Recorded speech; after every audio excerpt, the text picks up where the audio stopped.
to prevent heat transfer due to conduction, convection, or radiation? Well, that's the idea. It's a secure environment. Calorimeter, water equivalent. Now, before I describe this, see, Q equals ms delta T. This ms is called as heat capacity. Heat capacity is the amount of heat required to raise the temperature of a body by 1 degree centigrade. I have not used unit mass. Without saying unit mass, whatever mass it is, that is called heat capacity or thermal capacity for that matter.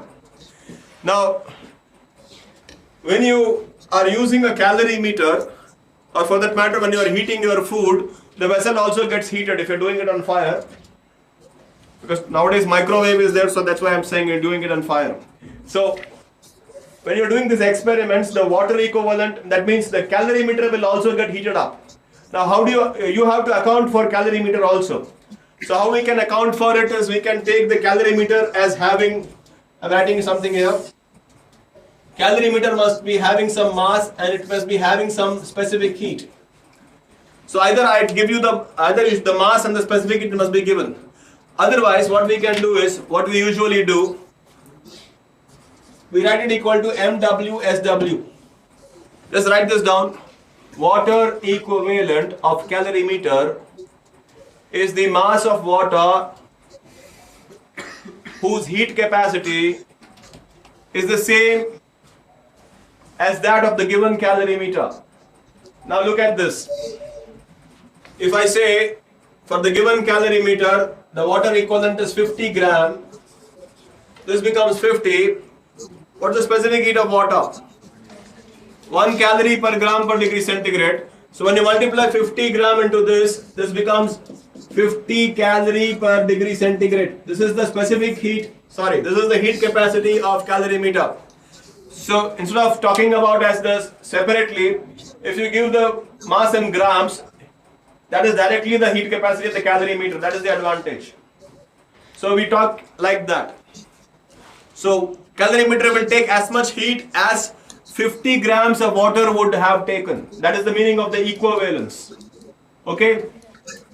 Now the standard principle that we use, it is heat gained is equal to heat lost. In the calorimeter environment, somebody is gaining, somebody is losing, but gaining and losing has to be same because total heat in the system is conserved. So who is the one who is gaining heat here? Water and calorimeter. How much water?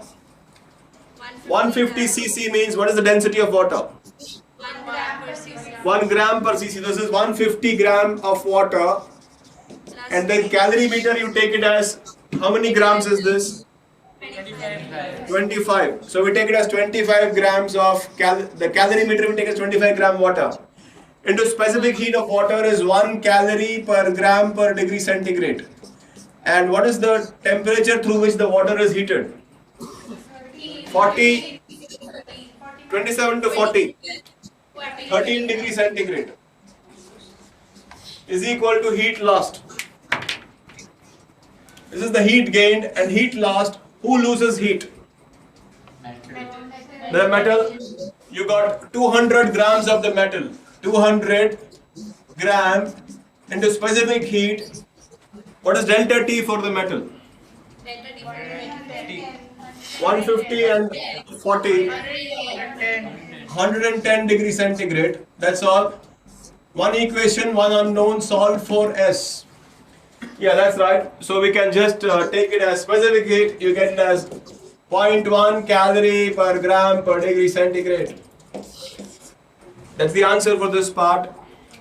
So we'll round it off to 0.1. That's all.